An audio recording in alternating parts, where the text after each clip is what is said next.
Hello and welcome back to a brand new video of Fox Flicks On the Game Theaters. Today we're going to see about how Tom Nook is not the Crook of Animal Crossing? Huh. Well, you got my curiosity, Matt Pat. Let's see what you're talking about now. Tom! I'm sorry to disturb you, but we're in big trouble. Mr. Nook. What? It's Mr. Nook to you. We're sorry. Okay, first off, I do like the accents. Very Italian, very Mafia-esque. I like it. Mr. Nook. But if we don't do something soon, this new island's gonna make us go broke. Don't worry, you pretty little heads. I got it all figured out. You just need somebody to come and fix everything for us, and I got just the man to do it. That's a great idea, Mr. Nook. But how are you gonna convince him to do all that work all by himself? It's simple. I'm gonna make him an offer he can't refuse. Yes. The one deal all YouTubers need. Subscriber counts. Yeah, I'd take that deal. Hello, For at least $500,000. Internet. Welcome to Game Theory, the show Hey, that... you there, watching this video. You better hit that oh. subscribe button, or else. I'm so glad we understand each other. Enjoy the video. Thanks, Tom. Okay. Isn't he a hoot? No, not you, Blathers. Get out of here. Yeah. Animal Crossing. The wildly successful social simulation game that's been teaching us about financial responsibility, debt relief, and how to cheat in creative ways so you can get great prices on stocks. I mean, turnips. And all of it is thanks to one very business-savvy Tanuki, the one and only Tom Nook, who hands you a two-story house with basement in a crime-free idyllic utopia, all with no background checks or needing to prove your income. It is probably the single most unrealistic thing to ever happen in a video game. True. Sounds too good to be true, especially once you start looking at real world. I mean, imagine actually just going out, meeting a random guy, and he's like, sign this contract and get this house completely free, but then you have to pay it off for 5 years. Well, I mean, I did only say 4 or 5 years. So, I mean, still, after 5 years, you would completely own it. Housing prices. But people that have actually played the game know that things aren't quite that simple. While Tom might be offering you this wonderful house on a beautiful island in the middle of nowhere, it's not gonna come cheap. In fact, when you first get there, he doesn't give you the house, but a tent. And even then, he tries to charge you nearly 50,000 bells for the thing. And the house, with its expansions, only get more expensive with time. By the end of New Horizons, you'll have paid 5.696 million bells. 8.966 million if you count all the storage expansions. Oh, Fortunately, just like in the real world, there is a way to not be homeless while also having very little money to your name. You can get yourself a loan. Not from an official bank though, but from, you know, the guy who's selling you the house in the first place. Yeah, that is not sketchy at all, sure. And this isn't new behavior either. Every single Animal Crossing game starts this exact same way. Tom gives you a home and then immediately starts charging you massive amounts of bells for the home that he's basically forcing you to live in. It feels so sketchy that the internet even brands Nook a crook, a grifter, even a mob boss, taking advantage of our innocent little selves. I brought you all here so we can build a new society from scratch. Please don't read too much into that. What should we call our new, totally not sketchy home? But there are those who defend Tom Nook and his practices. Yes, totally not sketchy. Namely, the producer of Animal Crossing, Hisashi Nogami. Quote from him, I think he's a really, really good guy. You do owe him money, but it's not like he comes over and then asks you to pay him back, and he doesn't add interest to any of the loans you may have. I think he really does stick around and wait for you and then lets you take the lead for paying him back. So, which is it then? Is he just as much of a con artist as Red? Or have we been mischaracterizing our little... Well, I guess actually in the early games, he's a con artist, because by the time you actually have enough to finish paying him off, well, he dips and you never see him again. But now in the later games, you get that amount, you pay him back, and that's it. Then you're free to do whatever you want. Until you want to upgrade your house. Little raccoon friend all along. I wanted to dig deeper than just the surface level weeds of his character. Instead, I wanted to take a look at the thing that really matters, his pocketbook. Is Tom Nook actually ripping us off? Or is he just a simple businessman that's been misunderstood for decades? So grab yourself a... Okay, hold on. I actually like those rhymes. I want to read those just real quick. Hold on. Or is he just a simple business... So, is Nook nicking our notes, or is Tom true and tender?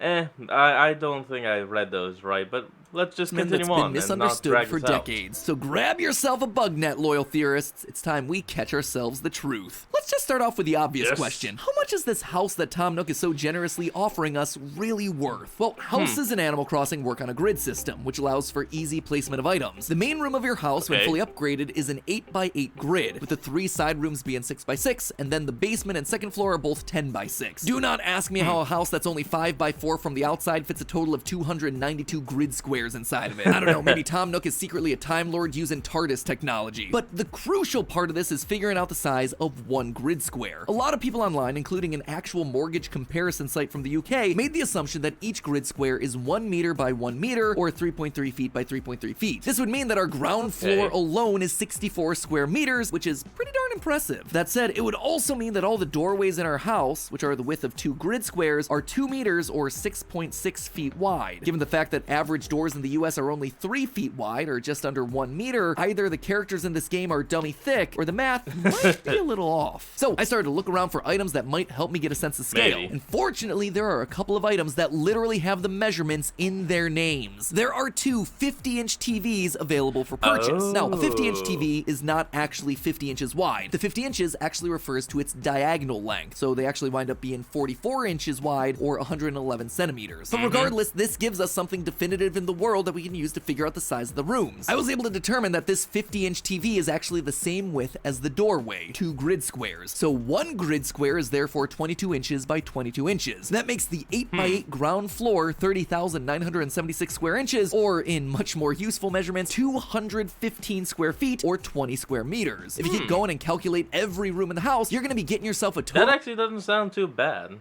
Then again, I don't really know much, so you know, let's move on. Size of 981 square feet or 91 square meters. That is way smaller than all the estimates that I saw circulating online, but it's actually still a pretty decently sized property. As of writing this video, the median price per square foot in the United States is $213. This then gives our property a value of about $208,953, which may still sound like a lot for your first ever home, but in reality, it's kind of a bargain. In 2020, the Oh, come on, no. And we're back, let's go. average price of a starter home in the US was $233,400, so actually a little bit higher than what we have in Animal Crossing, but the two are certainly in range of each other. Then again, these prices aren't taking into account the actual location of our New Only a difference of about 25K. Horizons home. We're not in a city or a suburb, this is a tropical island, and that's gonna shoot the price of a property like this sky high. In the Bahamas, the price per square foot is over double that of the average US home. $500 per square foot, making our luxury beachside island property worth a massive $490,500. Now that is already a hefty chunk of change, but then here's Tom Nook selling you this exact same house for $5.7 million. $5.7 million! That would be an upcharge of over 1,000%.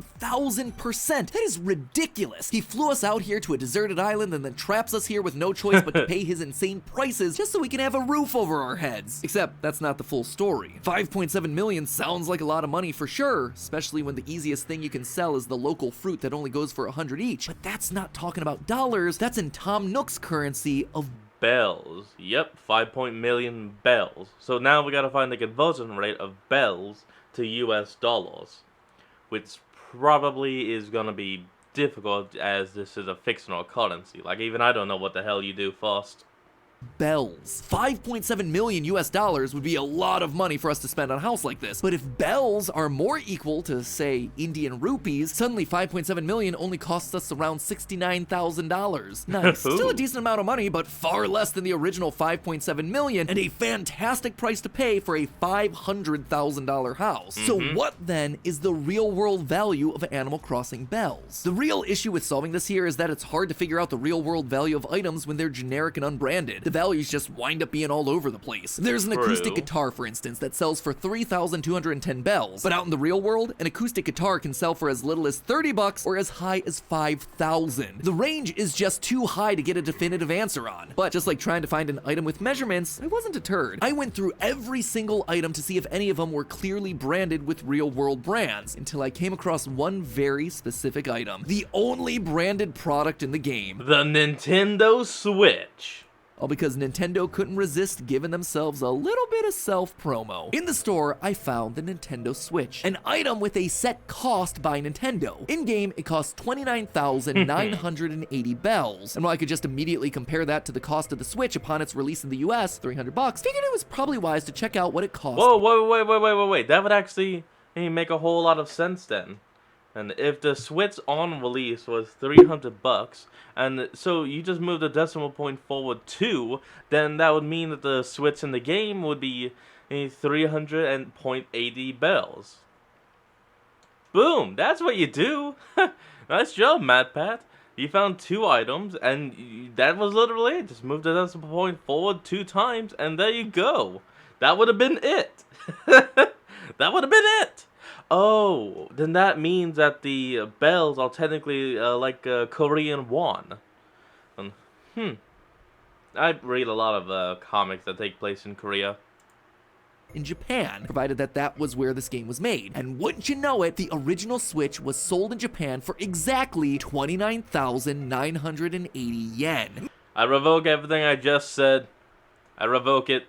Meaning that while bells may not be 1-to-1 with the US dollar, they are 1-to-1 with Japanese yen. I was even able to double check because there's also a special edition Animal Crossing New Horizons Switch, both in-game and out in the real world. In-game, it costs 35,960 bells, and when the same product was released in 2020 alongside New Horizons, it cost the exact same, 35,960 yen. So now we just gotta figure out exchange rates. When the game was released in 2020, 1 yen was equal to 0.9 cents, which meant that 5.696 million yen would have been worth $52,383.54. However, at the end of 2022, the yen plummeted in value, making that same 5.696 million yen now worth just over $42,000 today, roughly 0.7 cents to the yen, which sucks for Tom Nook, but is actually great news for us. We are getting a nearly 1,000 square foot beachfront property for 1/5 the real world average cost in the US, and over 11 times cheaper than a property in the Bahamas. That is an absolute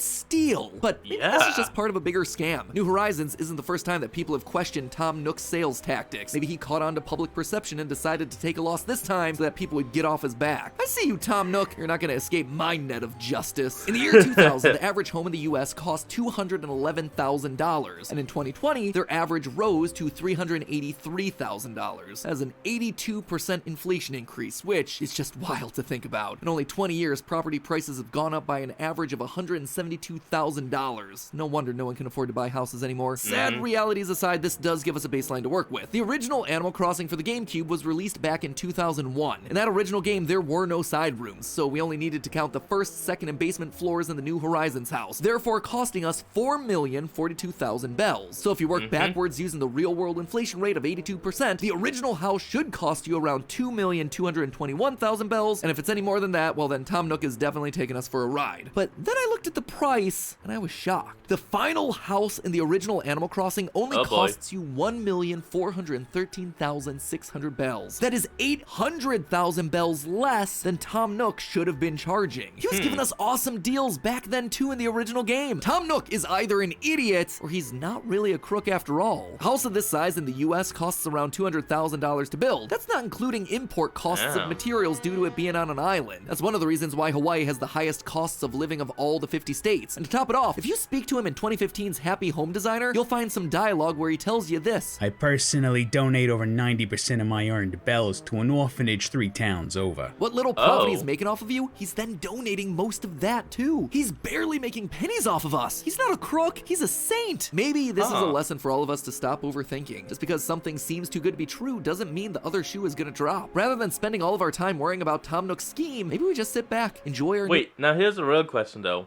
Is he actually even donating that? He said he is, but unless we actually see it happen, I don't think it could be actually going on. I mean, first of all, it's Tom Nook, and he's a tanuki. And what are tanukis known for? Money. Oh, well, being greedy, I mean. You know what I meant. New island home with no real responsibilities other than paying back a very cheap interest-free loan. But even though I would happily sit by a beach enjoying a cocktail every day for the rest of my life, I couldn't help but wonder why he was being so generous. And then it hit me like a present falling out of the sky. What happens when we get onto the island? We're also Oh, Once you meet no. with the TurboTax. And we're back. Sorry get about onto that. the island. We're also given sole responsibility for raising our island's ranking, encouraging new villagers to come and live there, building in-town infrastructure like museums, shops, bridges. This is why Tom Nook needs us here. He makes us an offer we can't refuse, giving us a home so cheap he basically makes no profit, but it's worth it because of the value that we put into the island. We're what's known as a loss leader. We're the first person to come to the island. Tom sells us a super cheap property, we make it all nice, and then he gets other people interested, which is when Tom can make all his money back by jacking up the prices for everyone else. All because we got a cheap home for ourselves and then did a bunch of manual labor. And the truth is, Tom needed us as a loss leader because otherwise, no one in their right mind would want to own the property on an island like this. Because let's be honest, who else is gonna move to a deserted island out in the middle of nowhere? Okay, well, a lot of us antisocial introverts, sure, but like, there's not a Target there anywhere, and I don't think HelloFresh is gonna be delivering groceries out to the middle of the ocean anytime soon. And all of this is without mentioning the dangers of building a property on such a small island. The island is only 42 acres total, which means that you're never really more than 200 meters or a quarter of a mile away from any coastline. This seems like it should be ideal. Who doesn't want to live a stone's throw away from a beach? But actually, it carries a huge amount of risk. There's a very real threat of sea levels rising, something which is affecting coastal cities like Miami, which is actually the most at-risk city right now if climate change continues going the way it is. Rising sea levels means that even if our home is in the dead center of our little island, it might not be long before the coastline is at our doorstep. The rising sea levels cause coastlines to erode. What was stable ground now isn't so stable and could eventually get washed into the ocean entirely. For an example, look no further than Dubai. 17 years ago, they started an incredibly ambitious project, building a bunch of man-made islands in the shape of the world map. The project was called, fittingly enough, the World. But one major problem is that now the islands are... Okay, I actually kind of like that. That sounds clever or fun, or all in all, I like it. Sinking back into the sea as the waters of the Persian Gulf rise. And even if the shores of your little slice of paradise don't erode away, the rising sea levels will likely lead to coastal flooding instead. Suddenly, this great deal is not so great after all. Tom Nook probably got the land cheap because no one sensible would want to build property on such a risky small patch of sand. But he had himself a plan. Get one sucker who was desperate for their first home. One who didn't know about the risks. One who would be so blown away by the size and location of the potential property and the cost of it all that they would come all the way out there without even batting an eyelid. And we fell for it hook, line, and sinker. I guess we can always try to make it all up on the resale? But if or when the worst does eventually happen, there'll be good old Tom sitting pretty atop his pile of bells. Probably able to claim on some insurance, receive financial aid from the government, or at the very least, pull an Elon Musk and make the purchasing of all that land a tax write-off. Guess he truly was an evil mastermind all along. He was just playing a much longer game than any of us realized. But hey, that's just a theory. A game theory. Thanks for watching. But the animal... Well, folks, what you gotta say, Matt Pat? Crossing conspiracies don't have to stop there, my friends. We also did a video where we learned the truth about another famous character, Zipper T. Bunny, which you'll find on the left side of the screen. Oh, I remember that video. It was one of the first. Anyway, that's what we're going to end up today's video. I hope y'all enjoyed this, and it looks like no matter what, Tom Nook is still the crook we all know and love. Anyway, folks, that's going to be the end of today's video. I hope you all enjoyed, and I hope to see all of you again next time when we flick on. This is Fox, signing out. Peace.